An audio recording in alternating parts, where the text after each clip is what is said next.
Antes que pudessem sair dali, o porco virou a cabeça de uma forma abrupta e encarou diretamente onde estavam escondidos. Depois de um segundo em silêncio, a criatura abriu a boca e falou: Saiam daqui!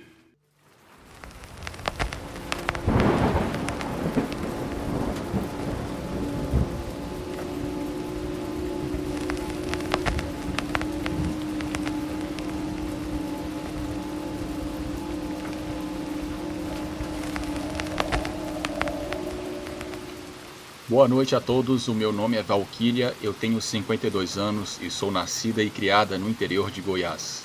Ainda moro na mesma casa onde nasci e quero compartilhar com vocês um relato que minha mãe sempre me conta. Eu acredito nela. Meus pais também são naturais da roça. Moramos nessa casa desde que meus pais se casaram. Meu pai já é falecido, mas a minha mãe, graças a Deus, ainda está viva. E o que me faz acreditar nesse relato é que ela sempre me contou essa história, e mesmo com a doença de Alzheimer, ela esqueceu muitas coisas, mas sempre que toca nesse assunto, ela conta a história em detalhes, sem pôr e nem tirar nada. E para mim, isso já é mais que suficiente. Minha mãe conta que quando eu nasci, meu pai não trabalhava na região. Ele era peão de uma fazenda e o trabalho dele ficava em uma outra localidade. Ele saía muito cedo, por volta das 3h30 para 4 horas da manhã. Então ele saía de casa e a minha mãe ficava sozinha, com Deus e comigo. Quando eu nasci, ela não me contou que a mãe dela foi passar uns dias com ela, durante o resguardo. Porque naquela época as mulheres seguiam o período pós-parto, algo que hoje em dia não é tão respeitado. Mas enfim, não é sobre isso que estou falando. Minha mãe me disse que quando o resguardo acabou, a minha avó foi embora e ela ficou novamente sozinha só comigo e meu pai. Ela me conta que numa dessas madrugadas, meu pai saiu para trabalhar como sempre. Ela levantou, fez o café dele e fechou a porta quando ele saiu. Depois voltou para o quarto. Pouco tempo depois, antes de conseguir dormir novamente, minha mãe disse que eu acordei. Ela me pegou, me trocou e me alimentou. Depois me colocou de volta na cama ao lado dela. Minha mãe disse que pouco tempo depois começou a ouvir um barulho no quintal. Os cães estavam latindo. Ela pensou que meu pai pudesse estar voltando, porque não tinha passado muito tempo e de vez em quando ele voltava porque se esquecia de alguma coisa em casa. Então, ela se levantou e foi até a porta apressada para abrir para ele. Mas quando ela pegou na maçaneta, percebeu uma respiração ofegante do lado de fora. Naquele momento, ela soube que não era o meu pai. Ela se afastou e voltou para o quarto, ficando ali comigo, tentando ouvir o que estava acontecendo lá fora. Minha mãe me contou que o ser estava lá fora. Parecia ser um animal grande. Ela achou que poderia ser um bezerro, mas logo descartou a ideia, porque um bezerro não causaria aquele aperto no coração. Naquele momento, ela estava com o coração apertado e com muito medo. Ela descreveu a sensação como horrível e um pavor tomou conta dela. Ela relatou que aquele ser ficou circulando pela casa por um bom tempo, até que os primeiros raios de sol começaram a aparecer. Assim que clareou, o ser foi embora.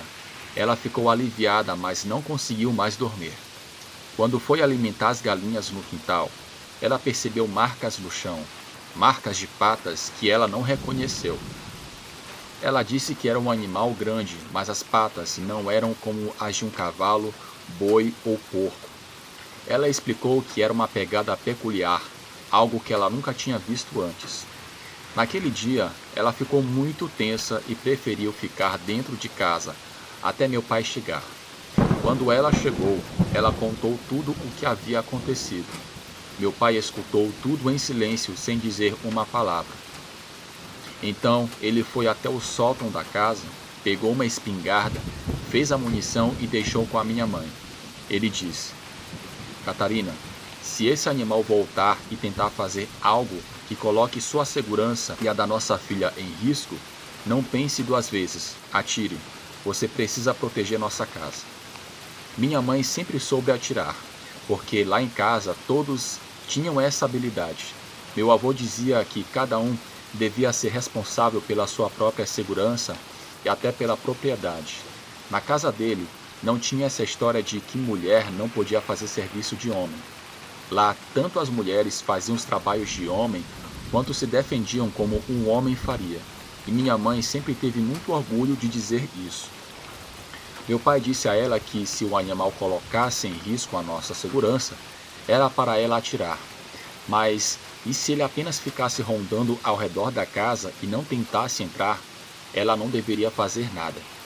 Em seguida, minha mãe perguntou o que era aquele animal, mas meu pai não quis dizer. Ela sempre fala que ele sabia muito bem o que estava lá fora. Ele também disse que no final de semana seria bom irmos à igreja para pedir ao padre me batizar. Minha mãe conta que na noite seguinte, assim que meu pai saiu, não demorou muito para aquele animal aparecer novamente. Parecia que ele estava vigiando a saída do meu pai, porque pouco tempo depois que meu pai saiu, ele apareceu na porta de casa. Ela conta que o animal começou a farejar os cantos das portas e das janelas. A minha mãe disse que o pavor dela foi muito maior do que na noite anterior, porque, além de farejar, o ser forçava a janela do quarto. Ela fala que, graças a Deus, nossa casa sempre foi muito reforçada, porque meu pai era um homem muito trabalhador e construiu a nossa casa simples, mas com muita qualidade. E foi isso que nos salvou. Quando o animal forçou mais a janela, minha mãe, sem pensar duas vezes, me tirou do quarto, me colocou em outro cômodo, pegou a espingarda e ficou esperando. Minha mãe sempre foi corajosa, e até hoje, mesmo com a memória falhando por causa do Alzheimer, ela ainda me prega algumas peças de vez em quando.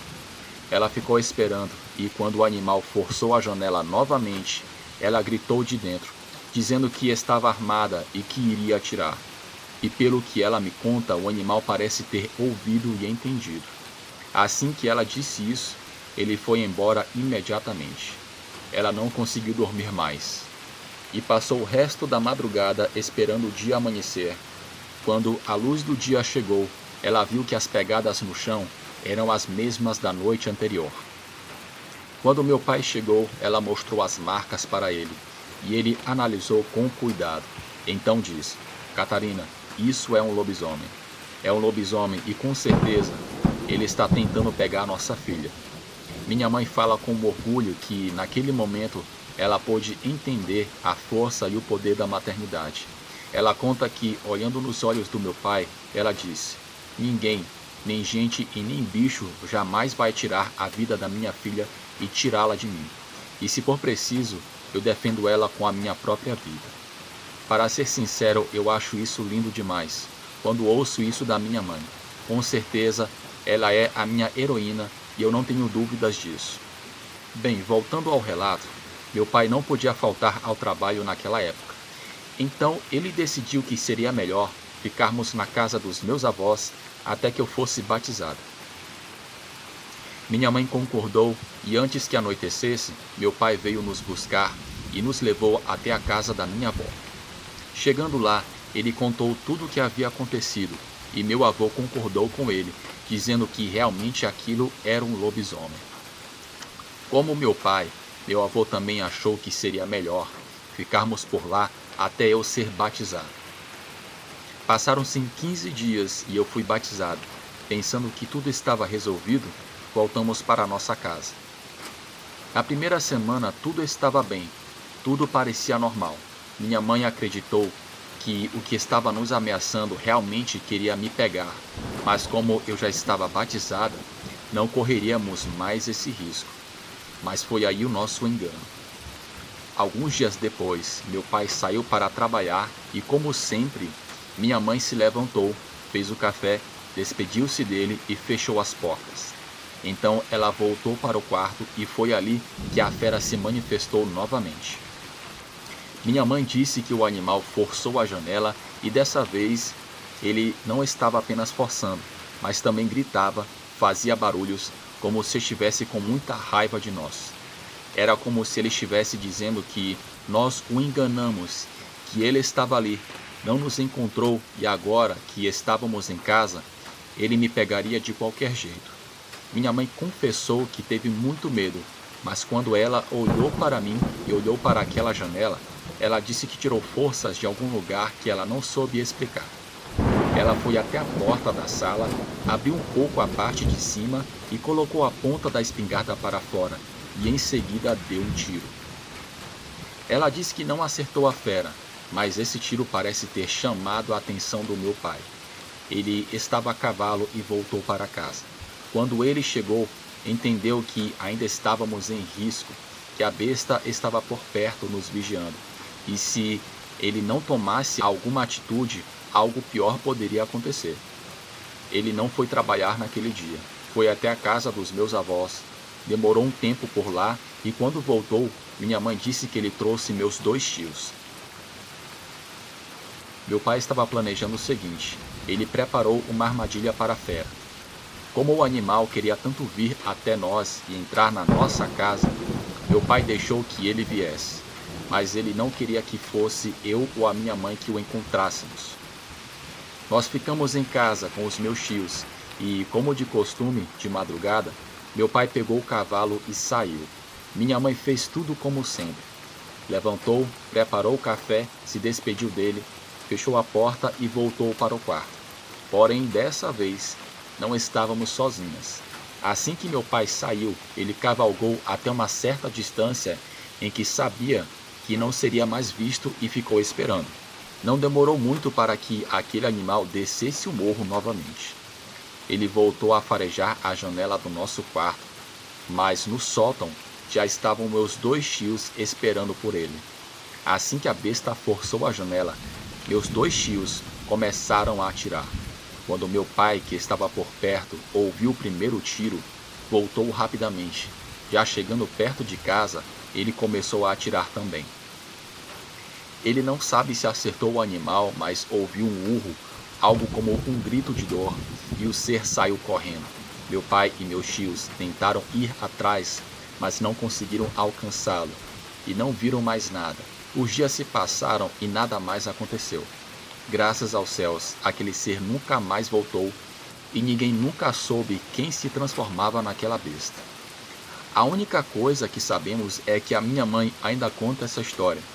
Eu vejo o brilho nos olhos dela até hoje. Minha mãe é uma pessoa espetacular. Eu sou muito grata a Deus pela vida dela. Bem, pessoal, esse é o meu relato. Espero que tenham gostado. Desejo a todos uma ótima noite.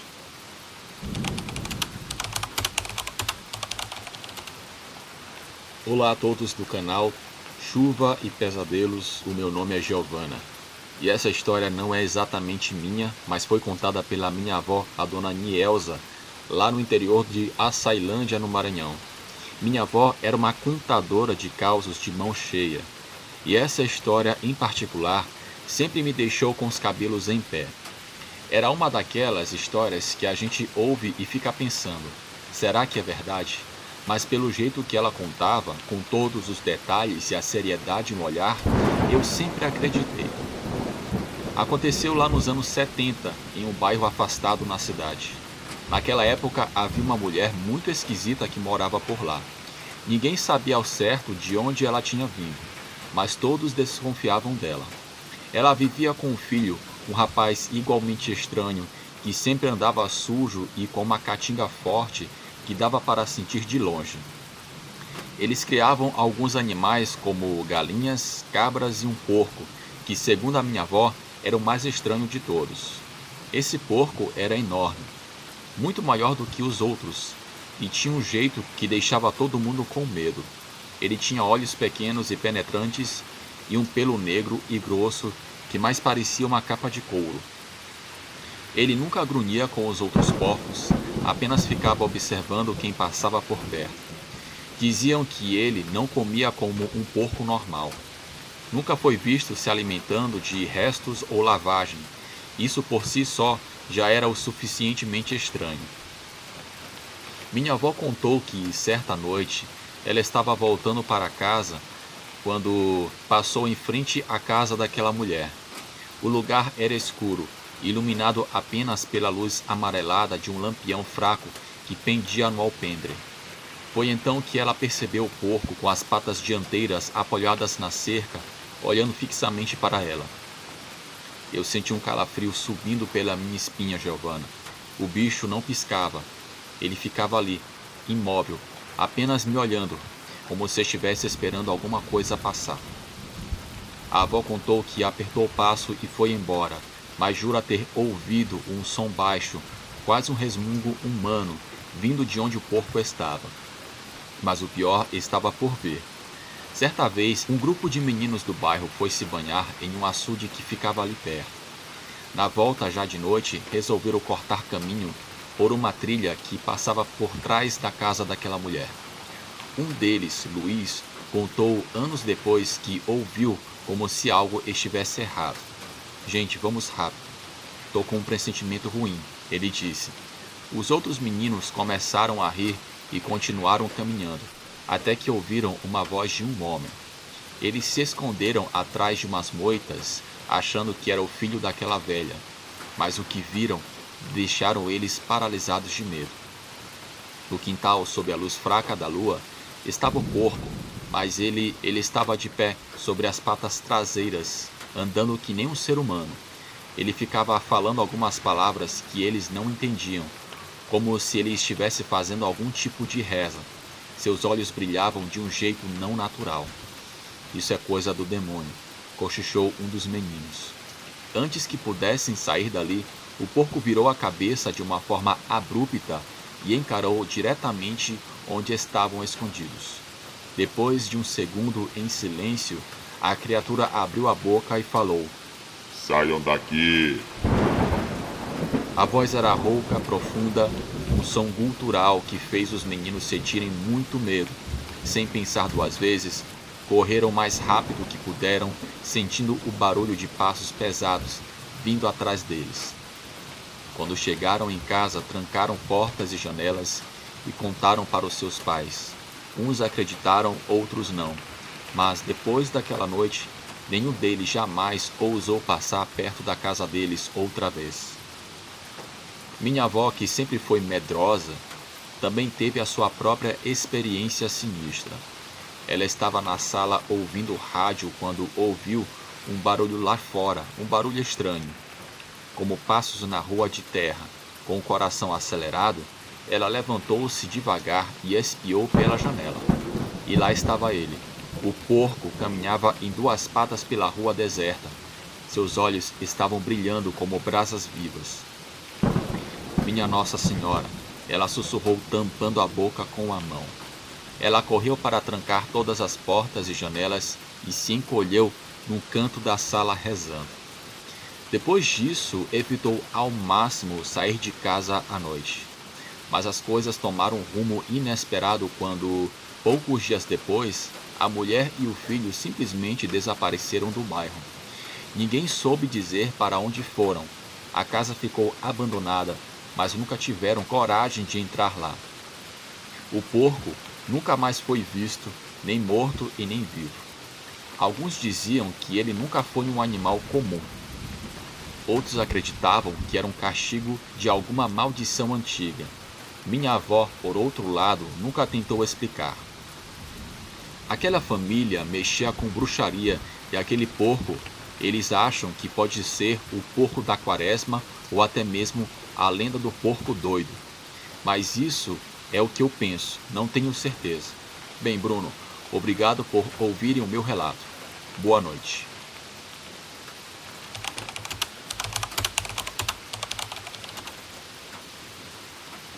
Olá a todos do canal. O meu nome é Léo. Sou do interior do Tocantins, de uma cidade chamada São João do Sertão. Asseguro que isso que aconteceu foi real. A gente cresce ouvindo causos de visagens, almas penadas e criaturas que vagam pelas estradas desertas. Alguns dão risadas e dizem que é besteira, coisa de gente antiga, mas eu aprendi que onde há fumaça, há fogo. Em 1995, eu tinha 35 anos e vivia com a minha filha, a Gabriela, e a minha esposa, a Lourdes. A Gabriela, naquela época, tinha 14 anos. Nós morávamos em uma casa simples de tijolo e telhado de brasilite, cercada por um quintal grande onde a Lourdes plantava manga e caju. Era uma vida pacata naquela época. A quaresma sempre foi respeitada por muitas pessoas. Minha mãe dizia que era um período em que o diabo andava solto e as almas do outro mundo ficavam mais perto da gente. Eu ouvi essas coisas desde menino, mas nunca dei muita atenção, pelo menos até aquela noite. Era uma madrugada de quinta-feira, em pleno período de quaresma. A gente já estava dormindo fazia tempo quando acordei com um barulho estranho. No começo achei que era um bicho no quintal, mas logo percebi que o som vinha da porta da frente.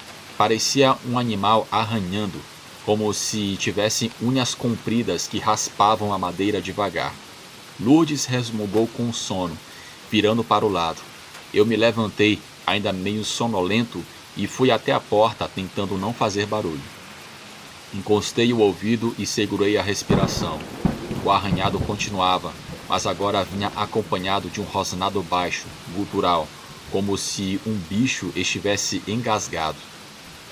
Com o coração disparado, respirei fundo e destranquei a porta devagar. Quando abri, senti um arrepio subindo pela minha espinha e um cheiro horrível invadiu meu nariz. Uma mistura de enxofre, carne podre e terra molhada. Diante de mim estava a criatura mais assustadora que eu já vi na vida.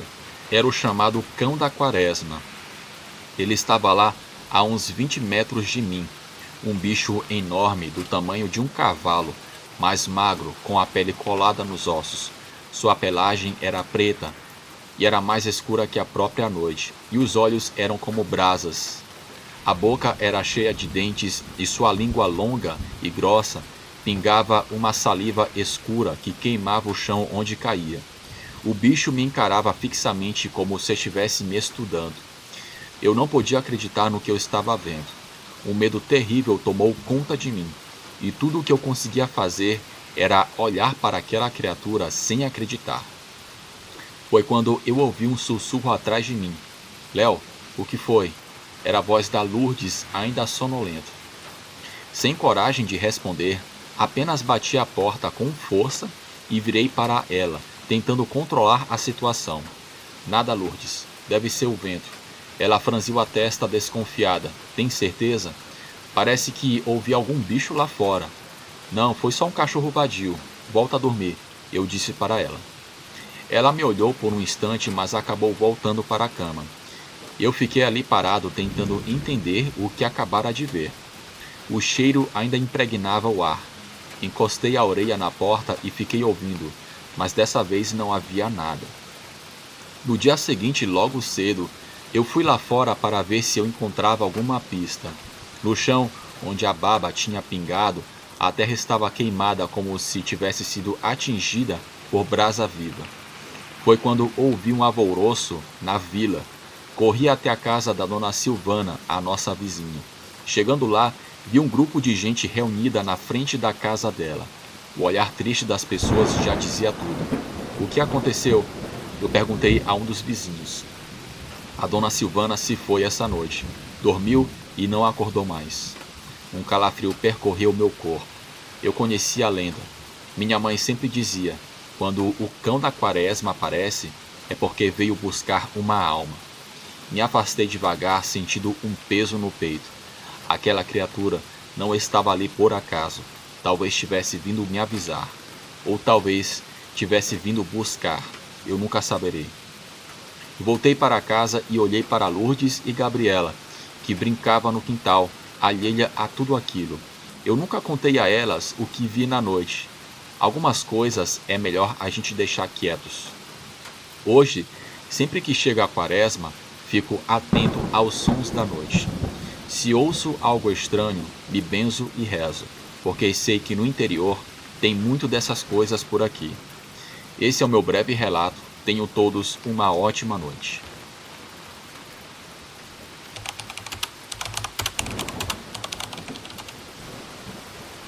Chegaram as férias de verão, e meu pai, desejando me ensinar desde pequeno como era difícil sustentar uma família, me mandou para o povoado. Eu não gostava daquele lugar porque as ruas não eram pavimentadas. Quando caminhava, a poeira sujava minhas roupas, meu rosto e até minha boca. Mas como eu tinha apenas 11 anos, não tinha escolha a não ser obedecer ao meu pai. No dia em que cheguei à cidade, percebi que meus tios estavam preocupados. No entanto, eles me trataram muito bem. Como eles não tinham filhos, tratavam todos os sobrinhos com carinho, como se fossem seus próprios filhos. No dia seguinte à minha chegada, o meu tio pediu que eu o acompanhasse para alimentar as galinhas. Quando chegamos ao galinheiro, descobrimos que mais da metade dos animais estavam sem vida. Parecia que tinham sido atacados por um animal grande, como um lobo ou algo do tipo.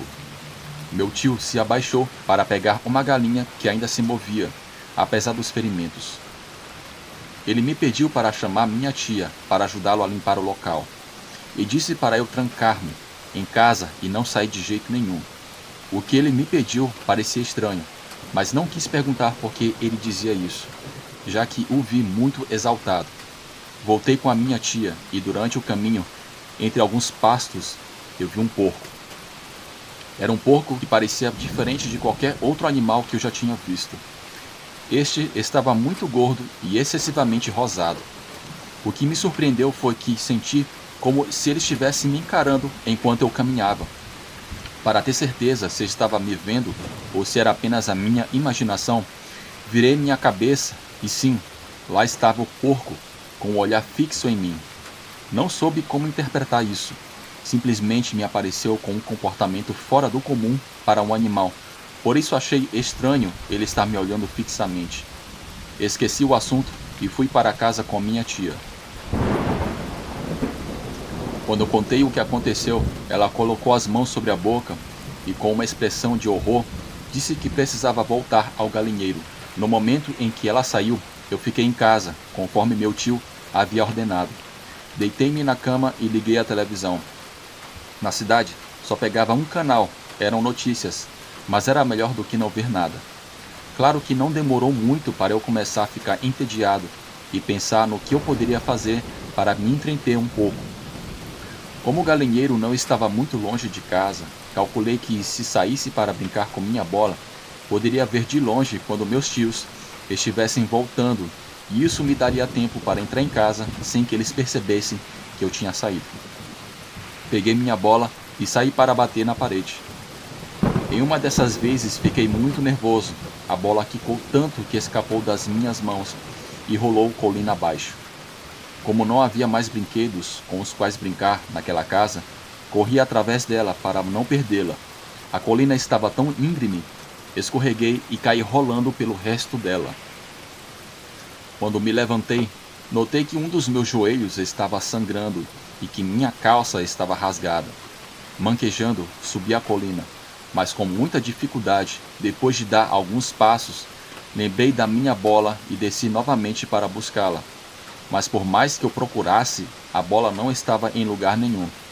Já resignado, dei meia volta e nisso, um homem parado à minha frente estendeu o braço para me entregar a minha bola. Agradeci e peguei a bola, mas o senhor não disse nada, apenas me olhou fixamente com uma expressão muito séria. Senti-me desconfortável, principalmente porque não tinha ideia de onde esse senhor tinha aparecido. Ele surgiu do nada, o que me assustou um pouco, então comecei a andar para ir embora. Foi nesse momento que o senhor me perguntou se eu precisava de ajuda. Respondi que não e continuei a caminhar, mas sentia que ele ainda estava me olhando. Virei e ele ainda estava parado lá. Desconfiei do homem e pensei que ele queria me machucar. Então, o mais rápido que eu pude, continuei meu caminho e alguns passos à frente, senti braços que me seguravam com bastante força. Tentei me defender, chutando e gritando, mas esses braços eram muito fortes. Na luta, percebi que o homem que me entregou a bola era quem estava me levando contra a minha vontade. Senti que era o fim, mas então eu ouvi um tiro e desse tiro foi seguindo outros mais. O homem caiu no chão, revelando que do outro lado estava meu tio com uma espingarda. Ele correu até mim, segurou a minha mão e fomos direto para casa. Já dentro de casa, minha tia me abraçou como se nunca tivesse me visto antes e cuidou dos meus ferimentos no joelho. enquanto meu tio me contava sobre a existência dos Nawais, seres com poderes sobrenaturais e uma maldade insaciável, que podiam mudar de forma, mas sempre com o objetivo de fazer o mal. Ele também me disse que era muito provável que esses poderes foram obtidos por meios de rituais obscuros, tornando-os criaturas muito perigosas. Eu entendi um pouco do que ele dizia, mas o que não ficou claro foi por que ele estava me contando isso. Se eu tinha sido atacado por um homem e não por um monstro. Então, meu tio me pediu para olhar pela janela. Quando o fiz, percebi que o corpo que estava lá fora não era de uma pessoa, mas sim de um enorme porco, o mesmo que ficou me encarando quando eu fui do galinheiro para casa. O Nawal, que meu tio matou, era o mesmo que tinha matado as galinhas e todo o gado que vinha morrendo na cidade nos últimos meses. Não era a primeira vez que algo assim acontecia na cidade, mas era a vez que causou mais tragédias e durou muito mais tempo. Todos os habitantes daquele povoado conheciam de antemão a presença do homem-porco ou Nawal na área e as coisas horríveis que ele era capaz de fazer. Mas ninguém ousava enfrentá-los por medo. Meu tio desafiou uma criatura como essa. Precisamente ele foi o primeiro. Lembro-me de que, depois disso, em várias ocasiões, enquanto caminhávamos pela cidade, meu tio era parabenizado pelos habitantes que admiravam sua coragem. Passei o resto das minhas férias com ele, mas nunca mais me afastei dele e nem o desobedeci.